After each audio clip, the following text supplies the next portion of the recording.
Salut, c'est Louis. Salut, c'est Elsa et aujourd'hui on n'est ni à Londres ni à Paris On est au PBA à Charleroi, pour le concert de Shushan et Astrid Cyranossian dans le cadre du festival musical du Hainaut.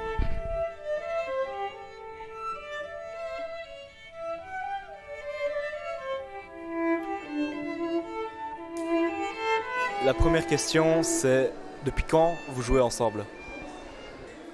Depuis toujours, c'est-à-dire depuis... Astrid a commencé le violon à l'époque à l'âge de 3 ans. Moi j'ai commencé le violon à 4 ans et donc quand Astrid s'est mis au violon, moi j'étais déjà bien plus âgée qu'elle. Et depuis ce moment-là, on a commencé à jouer ensemble. Est-ce que c'est pas parfois difficile de jouer ensemble? Est-ce que vous vous disputez? Je te laisse répondre, Frangine. Maintenant que nous sommes des adultes mûrs, disons, on a compris que c'était une grande richesse et que c'était vraiment pas la peine de se chamailler. Shushan, vous êtes artiste associé au Festival de Wallonie.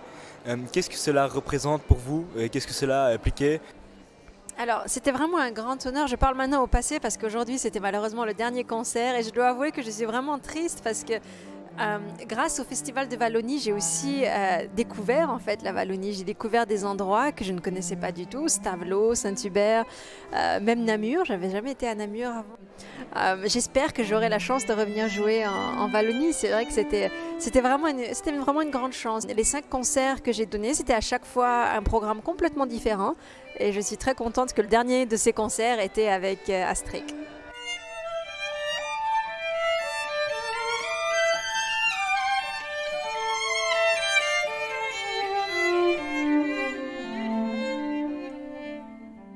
Vous venez régulièrement jouer en Belgique. Qu'est-ce que vous pensez du public belge? Quand on est française, on adore la Belgique et les Belges, et puis même le public belge.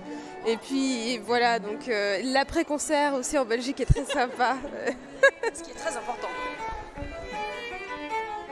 Donc, votre programme est très diversifié.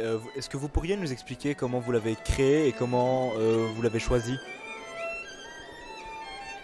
Alors, il y a certaines pièces que l'on joue depuis longtemps, comme par exemple le duo de Ravel, mais beaucoup des autres pièces viennent d'être écrites pour nous. Donc, on les découvrait aussi un peu avec vous. Par exemple, la pièce de Benjamin Attahir, nous ne l'avions encore jamais jouée, donc nous étions très curieuses de voir aussi quelle va être la réaction du public.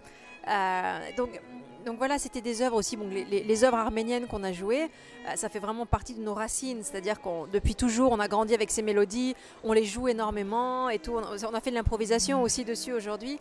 Puis il y a notre parcours de vie de ces dernières années, donc de rencontres avec des compositeurs et de compositions donc, écrites pour nous. Donc oui, c'est un programme qui est assez personnel, qui nous ressemble assez. Jouer de la musique vivante, écrite par des compositeurs vivants. C'est une émotion évidemment différente qu'un compositeur comme Maurice Ravel ou des mélodies arméniennes. Donc voilà, La musique contemporaine est aussi un reflet de notre société, il ne faut pas oublier. Donc c'est vrai que c'est très intéressant aussi d'aller avec son temps.